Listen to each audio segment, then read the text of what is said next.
with its own jargon, stages, curable, uncurable, and there's no way you can predict the outcome. Everyone here knows someone in their family, friends, or themselves who've had the big C turn their lives upside down. Today and next Sunday, Dr. Sharon Fogleman and Paula McCue will help us and give us insights on how to walk that path for ourselves and someone who may be close to us, offering the gentle truth, resilient faith, and a real-world wisdom, because cancer doesn't have the final word. Hope does. Dr. Findlater, and I'm going to hand out some hands. Oh, you don't have to hand them out. Yeah, we'll Okay. do it at the end. Okay. Okay. Thank you, Jack. He almost said a summation of what we're going to be talking about. But can you hear me? Jeff was worried that, okay, good. The big C. Have any of you heard that word for your own life? Most of us, as he said, have had encounters with people who have cancer, have been successful and are a survivor, or may be worried about that. Mom and I know that my dad died in 2008 of 2 different types of cancer, and his cancers today would be more easily treated than they were back in 2008. How many are survivors of cancer? If you feel comfortable sharing? Yes. Okay. How many have a spouse or a family member who have survived cancer? A lot more than it was. How many have actually lost a dear loved one to cancer? So as Jack said, it is a threat to our lives in many cases, and people become fearful when they hear that word, cancer. It's so complex, this topic, because there are so many types. I read that there are 68 types of cancer that are common in the United States now. Most of us think of lung cancer or brain cancer or colon cancer, doesn't matter.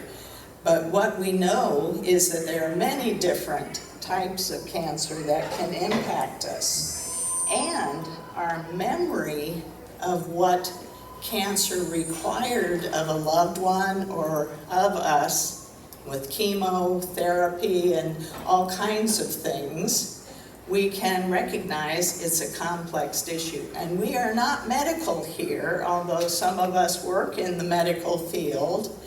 We're not going to prescribe. We're not going to tell you what oncologist to go to. We're not going to answer all the questions, because we have a book that's fairly thick that is going to help us see how cancer relates to our lives, not only in the treatment, but also in the consequences and impact on our lives. So, as you can see, this is a big book. We got this book from Stephen Ministry, and most of you know how Stephen Ministry works, that it's usually a one-on-one type of encounter with people to walk alongside people who are going through difficult things.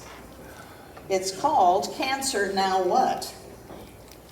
And it is written so that we can try to take action that's meaningful with that diagnosis, that we can find hope, and we can navigate the journey together.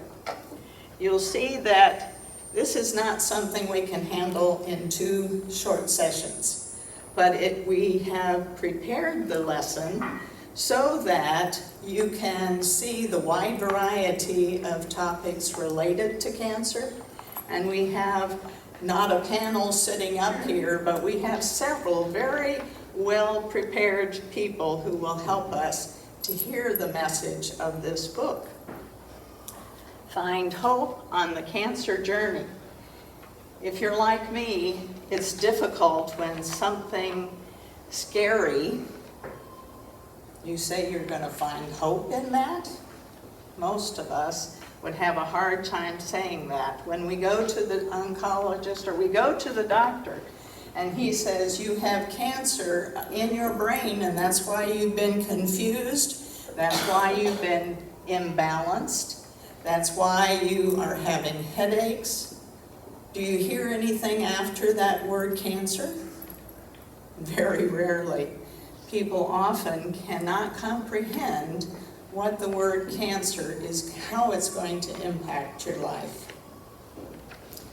There are other illnesses, like the gentleman who shared about dementia, living with dementia. Earlier this year, I was having symptoms which were not me, and I was convinced I had Parkinson's. But the diagnosis was encephalitis. I hadn't even seen a patient with encephalitis over my career as a family medicine doctor. But we can find hope as we look at how we approach this subject of cancer. There are sections, and Dr. Scott Stewart, Paula, Janet, and others are going to be sharing over these next two sessions. So I want you to just notice we're going to be very time conscious. We can't be sharing the story of 20 minutes, how I went into the doctor and he looked at my back and he said, "You've got cancer." So we have to be careful about the use of our time. The book was written after Kenneth House walked alongside with his wife who had ovarian cancer, very advanced ovarian cancer. Back when I was a doctor in Kentucky, I had a patient die 1 month after that diagnosis. So he could see in his church and with Stephen Ministry that there aren't a lot of resources that help us to actually walk alongside or approach the topic of cancer. So 3,500 people were interviewed who had lived with it, had severe diagnosis, who had caretakers that were walking alongside them, and they have compiled this book to help us if we're given that diagnosis or our loved one is given that diagnosis. It's not the answer to everything, but there are sections that we will review briefly, and then perhaps we can have follow-up after that. The first question when you hear the word cancer is, what do I need to do now? We don't know. We think if our grandma died of breast cancer, that that's going to happen to us. Or if we had a friend that we walked alongside.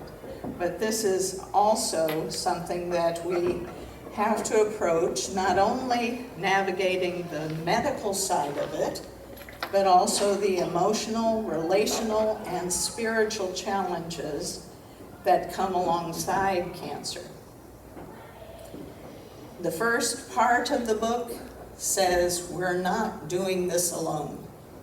The reality is, as a church congregation, we have walked alongside our former lead pastor with a diagnosis of cancer just over a year ago.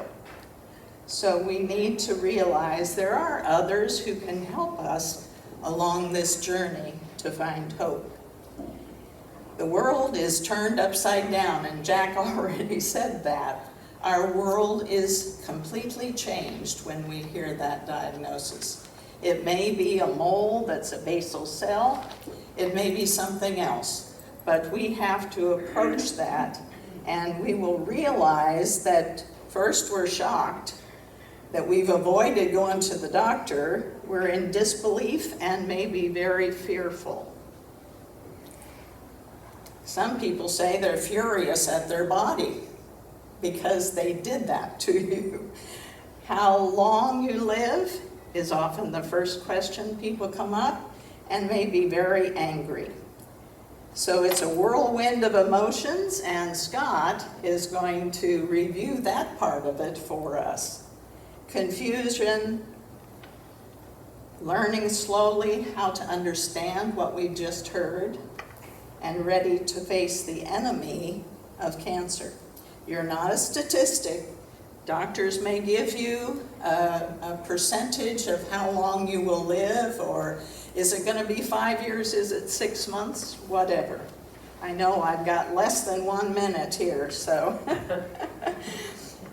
But the reality is cancer research is what has made a change in many ways for the patient, for the caregiver, and for the family member. When you live, your survival rate is 100%. And unfortunately, as medical people may be asked to give how long do I have to live, we never know, because the individual is the individual and how they respond to cancer. Roller coaster ride of putting in when you get negative news that day or positive news. The emotions can be impacted. So we're focusing on defeating cancer, not wasting our time on thinking of everything else and everyone else, but also recognizing that telling others about the cancer may be very traumatic, may be difficult for them and also for us. So Paula says my time's up. And now we're going to welcome Dr. Scott Stewart. And if you'd explain your work or your connection to this, I would appreciate it. And we will see where we go.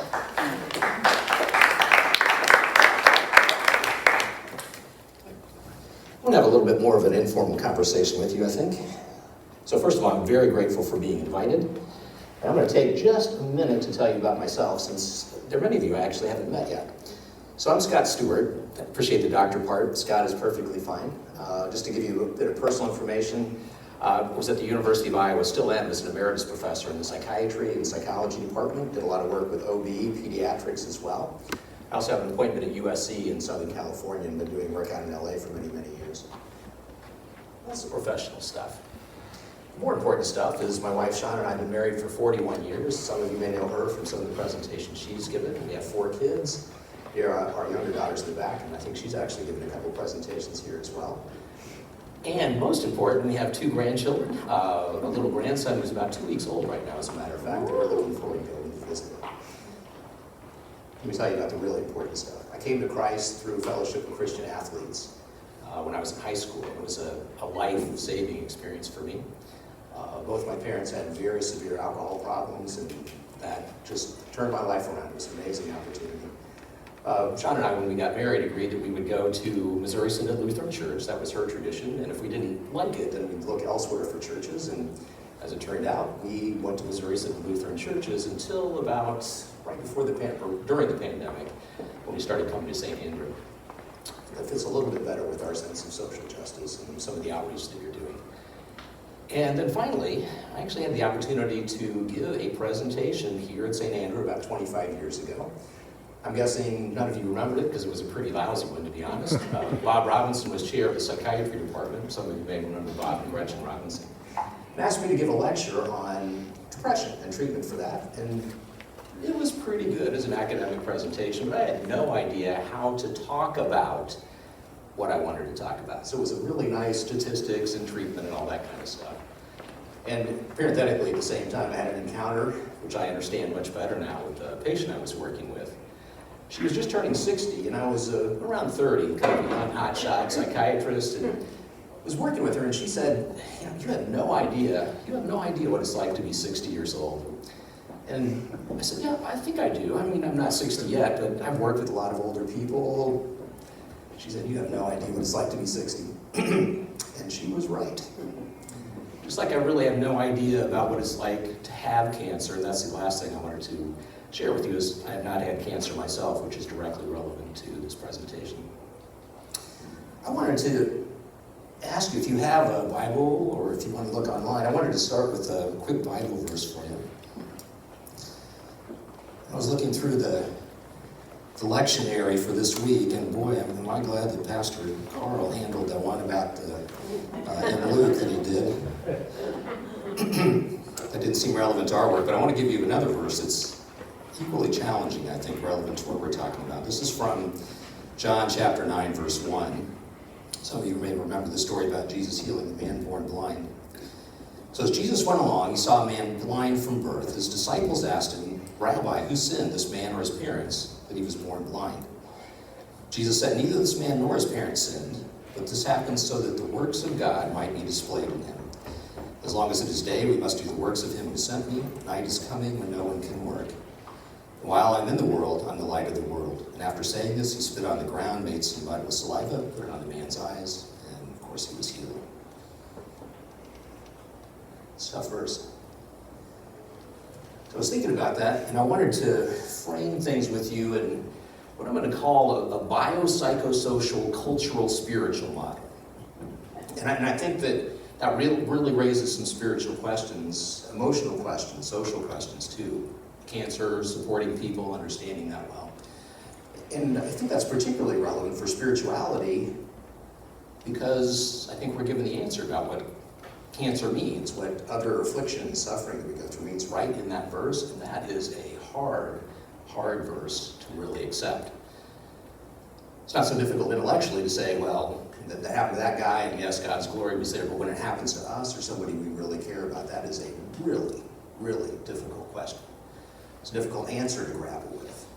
And that, I want to suggest, is the kind of community that we can be to support people as they're discovering that themselves. So let me run through that model very quickly with you. I'm going to tell you a quick story about potatoes, too. Please keep me on time here, because I have a tendency to run a little long sometimes.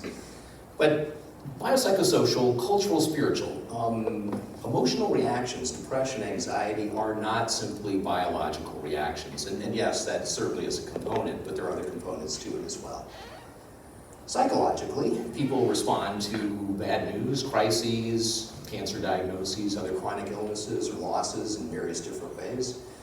And here's the potato story. I've been teaching for a long time. I still don't remember where the potatoes came from, but there's a great analogy, and that is that over the course of our lifetime, we start accumulating potatoes. Difficult relationships, medical problems, cancer diagnosis perhaps, struggling with dementia or a partner with dementia. And over time, that sack of potatoes gets pretty heavy. Some people respond with their potatoes by saying, oh my gosh, I'm overwhelmed, I got too many potatoes. Some people respond by saying, hands off my potatoes, don't you dare touch them, I'm going to carry them myself, I do not want any help. And other people just kind of go to the corner and keep their potatoes to themselves too. What we're here to do, I think what we can do as a congregation to support one another, as people to support one another, is what I would say is an adaptive way of managing the potatoes. And that is, when I'm struggling, I give a couple to you, and maybe a few more to you. And then when you're having difficulty, I help you carry that load too. And that's the, I think, not only psychological, but spiritual dimension of that. What I want to invite you to do, because we all have tendencies to do this, is to think about how you carry your potatoes. And once you know that, then you can take some steps to overcome that. If I might share personally, and those people who know me know this, I'm kind of the hands off my potatoes. I'll carry them myself, thank you very much. I'm self-reliant, I don't need anybody else's help. And it's taken a long time for me to discover that I need some help carrying things. What else do we have? Social. One of the interesting social cultural things here that I've discovered, and what we also need to practice because we can be of great help with people's emotional struggles, is that kind of Iowa way of being, which is also self-reliant too. So many of the people I work with We start a session and I'll say, so how are you? And they'll say, fine, how are you? Just like you're supposed to here in Iowa. And I'll say, well, no, how are you really doing? And that requires being present in a different way. And it also requires that the person I'm working with, the people here that you and I are connecting with and trying to support, allow that to happen too. So I've got to be able to respond to that. Seriously, how are you really doing kind of question. And that requires several things. First, finding people. So finding other people who can really listen and be present and respond. Good start. Second is being able to ask well. So to ask for support and to be able first just to handle that, how are you, fine, how are you? I need to talk to you, I need to share some of what's going on. And then I think that difficult for many people, and again I'd say I'm one of these, is the difficulty in receiving that too. That's really tough, and that's something we can help people with also. So the emotional experiences that people have are going to vary individually, but what I'm interested in is not labeling them or diagnosing them, but helping people to really understand what their experience is like, and especially over time, and this goes back to the lecture I was just sharing with you. The first lecture I gave here really was a lecture, and I was telling people. And I've discovered, it took me a long time to learn this, but I can be much more effective, we can be much more effective by helping lead people to discover on their own and to be able to share that experience with other people too. I want to close with one last comment, and this goes back to the Bible verse that I would share with you in John. Of course, it was a lot easier for the guy who was born blind because he got healed. That doesn't always happen, of course. We struggle with that a lot, and one of the things I have learned I'd like to share with you, particularly relevant to all of you, and all of you who may be suffering, as we all do to some degree, but all of you who really may be suffering, is there is a huge difference between saying, I will pray for you, and saying, I will pray with you. Because the latter is really stepping into and supporting the person that's being present with, and that's what we need to do. So thanks again for the opportunity to talk a little bit, and thank you for listening to me. Somewhat reliable in talking about how to relate to your medical team is that for probably about 40 years I worked with adult and pediatric oncology both here and at the University of Nebraska Medical Center. I worked inpatient and outpatient, and I actually loved what I did. It is, it was a gift, because being able to work with people who have cancer is a gift. People think that so many times I hear about people who have cancer and then they die quickly. But so many more people nowadays have cancer as a chronic disease. How many of you, I didn't see all the hands go up, how many of you have had cancer and have lived through that diagnosis? Yes. And, as an oncology nurse, and especially seeing these people in the clinic, I didn't see people die all the time, and that was a gift to me. One of the things that I want to talk about, though, is how do you relate to those people that you come in, you're brand new, you don't know anything about what's going on, and I have made the call, because also in oncology we do non-malignant hematology, which means, people who don't have a blood cancer, but they have a blood disorder. And so if you get a call from Paula McCue in the Cancer Center, you say, what? That is, I didn't know I had cancer. And they actually don't. So, there's other people in a cancer center who do not have cancer. So you're dealing with a lot of different people. One of the things that I tell people when I first meet them, or when I'm calling them to make an appointment, is bring someone with you. Because oftentimes we aren't the people that tell people that you have cancer in an oncology setting. They were told by someone else who did the diagnostics, and then they're sent to the specialist. But it's absolutely right. Several people have said this. Everybody has said this. When you hear that word cancer, you think nothing, because your mind goes blank. It can be someone else. It could be your sister. It could have been your sister-in-law, your brother, your son, but it wasn't you. So bring someone with you to that appointment. Bring someone. My sister-in-law is from Western Iowa, but came here because there was a specialist in melanoma. And every time she went to her appointment, my brother-in-law was with her, but I was with her because I was fortunate enough to be able to take that time away and say, and people were respectful of the fact that I could go in there and be with her. That doesn't happen all the time. But then I could interpret things or ask the question of the physician that I knew that she wanted to ask.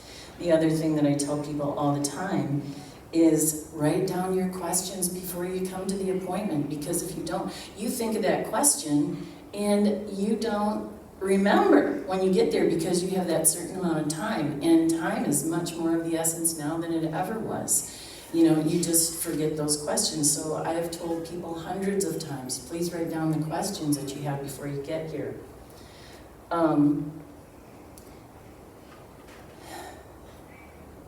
One of the things that's also true in this day and age especially, and even, you know, when I was working, I've been retired for 4 years, but someone will say, he is always late. My doctor is always late. And then about 2 months down the line, that person will say, he's always late, but he always spends as much time with me as I need, and I always get my questions answered, and I'm okay to wait. Now, not everybody says that, so that's why I'm saying a little empathy, because some people just aren't quick. Some people want to get to know their patients. I've had a doctor I worked with who could be in and out in 5 minutes or less, and I've had physicians who spent 30 to 40 minutes with someone. It just depended. So there's lots of different personalities in medicine, just as much as there are personalities here in this room and in this world. One person said, my oncologist came in much later than my appointment time. He looked tired. I said, rough day, huh? He relaxed and said, thanks for asking. Because as much as we think this is the professional, this is the person doing things, but I can tell you in a busy practice, which I've only worked at university hospitals, but they are busy practices, and you are constantly busy doing things. You want to give the person what they need. You want to give them what they request. But sometimes it can be a little tiring, just like all of us in whatever job we take. One of the other things is that laughter is a great, if you can find humor in something and you think, oh, cancer, I can't find any humor in cancer. But if any of you were here last week and you heard Ava talk, you can. You really can. It's hard. You have to pull it from deep. And sometimes it is the person who is that, the practitioner with you. You know, it's not just the nurse, it's not just the doctor, it's the MA, it's the person who's drawing your blood, it's the person who's doing a bone marrow biopsy on you. It's everybody there is really trying to do what's best for you, and they want as much, you know, they want to make you as comfortable as possible. Assertiveness works. Sometimes it's just appreciating whatever it is. I appreciate when people tell me what really has happened. Scott said something, how are you? And people will say, fine. And I'm like, really? Because for one thing, you don't look fine and you don't sound fine. And tell me what really is going on. I can't help you unless I know what's really going on. And when that person tells me, or, I mean, parents, okay, if you're in peds, those parents tell you what's really going on. But adults, like Scott also said, we are in Iowa, and I've been in Iowa and Nebraska. I don't know what patients are like anywhere else, but people are stoic, some people. And, you know, they could be falling down, they could have numbness, and if they don't tell you, you have no idea. So please be honest and open.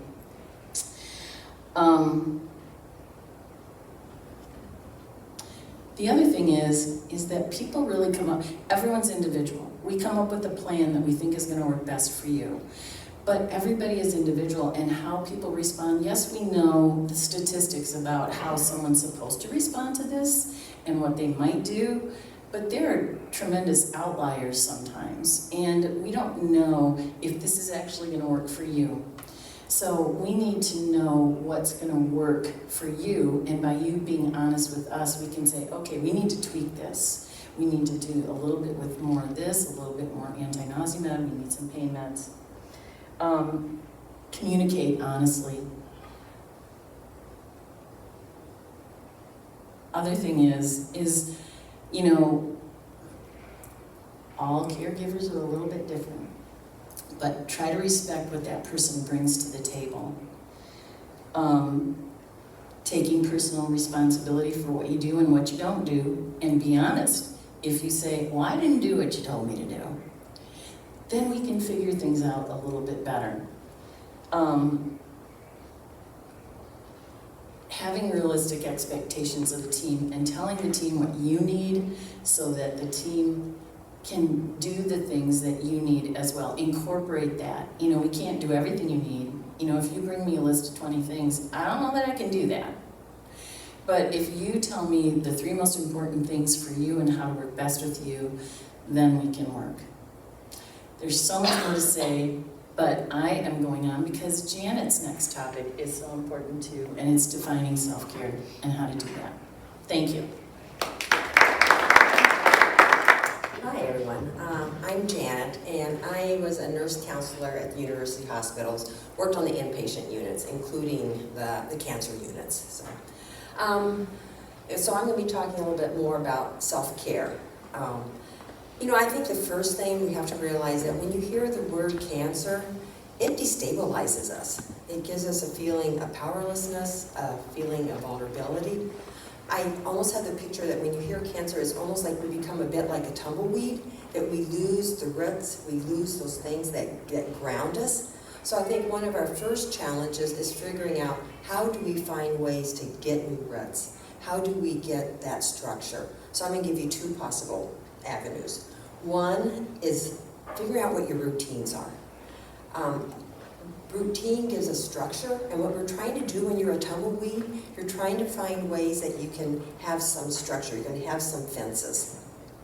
So it may be a routine you had before. Maybe you had a morning routine, maybe you had an evening routine, maybe you need to develop a new routine. But anytime you have a routine, it's one thing you don't have to think about. You don't have to use the energy to make that decision, because that decision is always there. So routines can be a real blessing. And the other thing, also putting fences around time. I know we've heard the adage of 1 day at a time, but I gotta tell you, it kind of works. And when you first hear the diagnosis of cancer, and especially if you see that treatment plan that goes on for months and months, I don't know, you can't help but think way down the road, and it's overwhelming. Or that nighttime thought, where you start developing the story, that what-if story, and you create a whole story that's used all of your energy, used all of your resources. Much easier said than to do, but trying to pull yourself back to that, taking that 1 day at a time, that one moment at a time, putting those fences around that, because when you do that what-if thinking, you're creating stories that may never happen, but you've used that energy as if that story was real. And your energy is one of your greatest assets, and you have to be really smart about what you do with your energy. So keep your energy focused on what you can control and what you know and what is now. The next thing I would say about cancer is that it overwhelms us. To use my hands as kind of like a Venn diagram. You know, ideally in our life, we want us here and cancer here. We don't want it touching. But when you get the diagnosis of cancer, suddenly it's like it's on top of you. And some days, it feels like the cancer is smack dab right on, covering all of you. And there may be days like that, that's real. But I think what we want to try to honor as much as possible are all the ways that cancer cannot have control over us. All the things about us that still stays us. I don't have time to go through it with you, but I have it up here. It's a sheet it's a poem that a physician wrote, and it's called What Cancer Cannot Do. And I'll just give you a couple of them. It says, what cancer is so limited. It cannot cripple love. It can't quench the spirit. It can't lessen the power of the resurrection. And it's just realizing that, that what is our strength? It comes from what's in our soul. It comes within our spirit. It's not in the cells, the blood, and the tissue that the cancer affects. So you have to remember the things about you that are still there that you can honor, that the cancer cannot steal from you.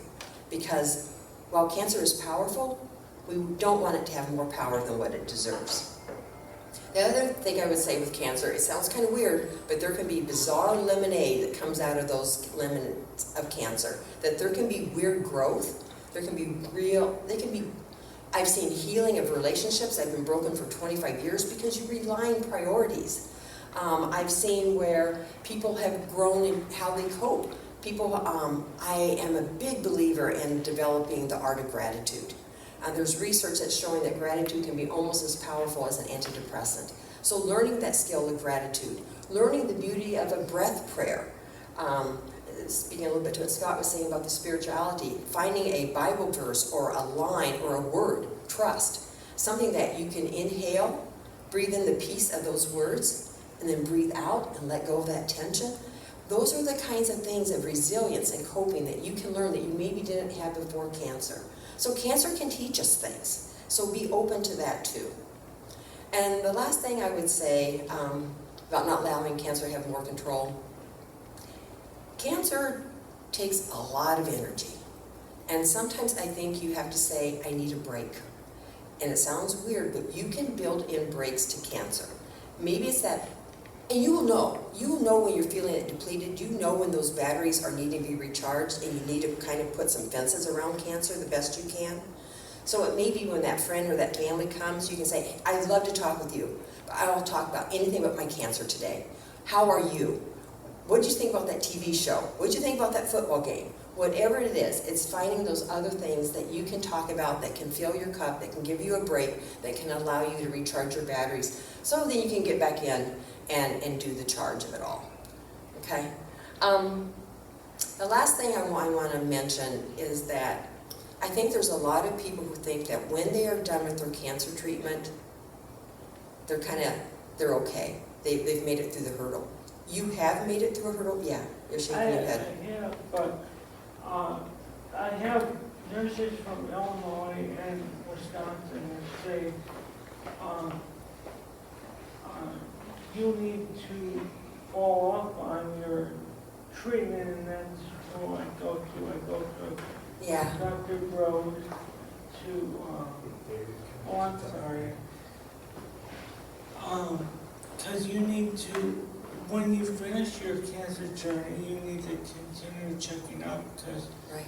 there may be other stuff like the Right. colonoscopy or the heart and stuff like that. And all those are scary. All those make you anxious.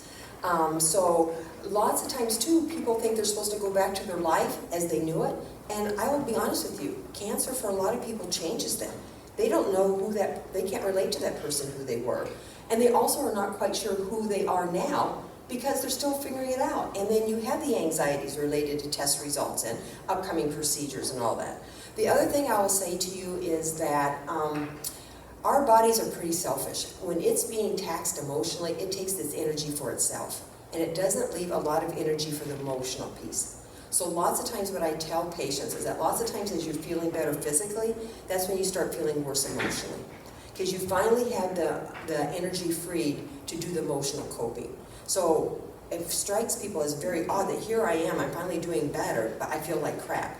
Because then you can deal with the grief. You can deal with the sadness. You can deal with the anxiety that's been hanging there that you just haven't had time to process. So that may be a time when you need to find a pastor. You may need to find a counselor. You may need to find somebody else who you can talk to. Because it is a journey. And I guess the last thing I'd say to you, I just think hope is important. And just know that you got a church community. You got to find the people around you who can build you up, because you don't have to do it alone. So that's it.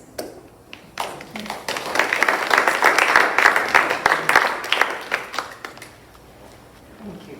Everyone has contributed to different aspects, and yet it is a very complex problem.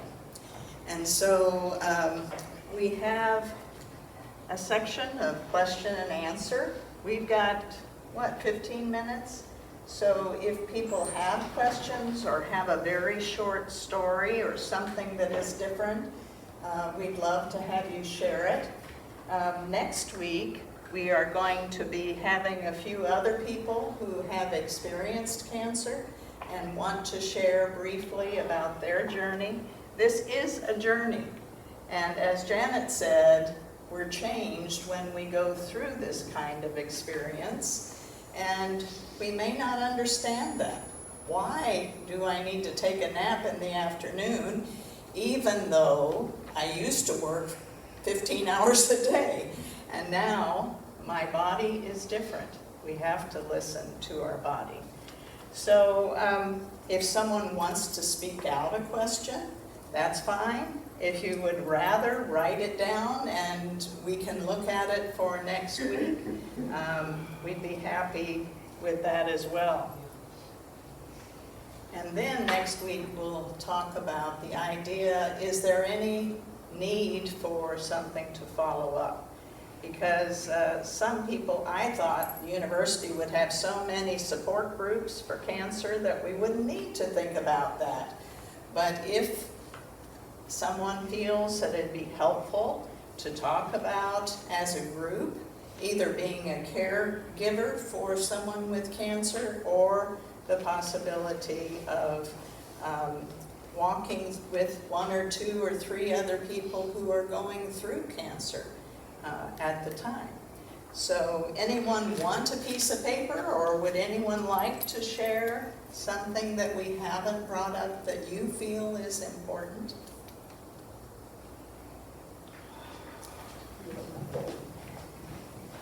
Patty. Well, this doesn't tie in maybe with exactly what you've talked about today, but the anti-science movement is causing a loss of funding for a lot of cancer research. How can we support and advocate for resuming, continuing, getting that research in process? Anyone have any ideas? Because I'm not the expert. There's the indirect problem where the university is going to suffer overall. But luckily the cancer projects, we just got a huge net score project that I helped with. It's a ginormous 5-year grant for neuroendocrine tumors at the university. And I'm also working with a very large ovarian cancer project that is well funded. So there is good news with that. Thank you, that's on the ground. Cancer, and we're happy to hear that. We don't know what will happen in the future. Anyone else have any thoughts or Can I mention one more comments? thing about research? I think that people need to look at clinicaltrials.gov more often. I think that when you look at, that's a little bit of hope. It's a little bit of hope for yourself to be involved with a clinical trial because it is cutting edge. But I think it's also a way of looking at your last gift to others to be involved in a clinical trial, that you can make a little bit of good out of your cancer. So, that's to me a good source to become involved in clinical trials. Even our dad back in 2008 donated his body to the university to contribute to that research. And I wanted to add just one thing too about clinical trials is that sometimes people have ideas about they don't want to be the guinea pig, and that is, in my thought, that is not what's generally happening in clinical trials now, because clinical trials, you are getting some of the cutting edge therapies that are out there. It's not all chemotherapy. There's lots of things that are available now that were never available before. And so, Melissa, thank you for bringing that up, because that is really something that's important to know, is that if you're not invited to a clinical trial, you can ask the care team, is that something that would be available to me? Is there anything out there? If it's not here, where is it? Because it's not just here. As a nurse, I also send people to other places where they could get treatments that we didn't do here. So there's lots of stuff out there that's available. Very good. But does anybody else have any, I know that lots of people have been touched by cancer. Do you have anything things to say about how, say for instance, because there's other people who are practitioners out here, and how could that person be a better practitioner? Or what in your, not necessarily as a patient, but as a caregiver, how did you, and it's not just, it is cancer, yes, we're talking about that, but we're talking about long-term illness too, because anything that's a chronic illness, I mean, it gets hard. It is hard as a caregiver to take care of that person. My brother just told me, sort of as an aside, that my sister-in-law had a melanoma scraped off her back, or a 1 by 1 inch melanoma off her leg, and now she has to have one scratched off her back. And that is not what you tell an oncology nurse, because it was,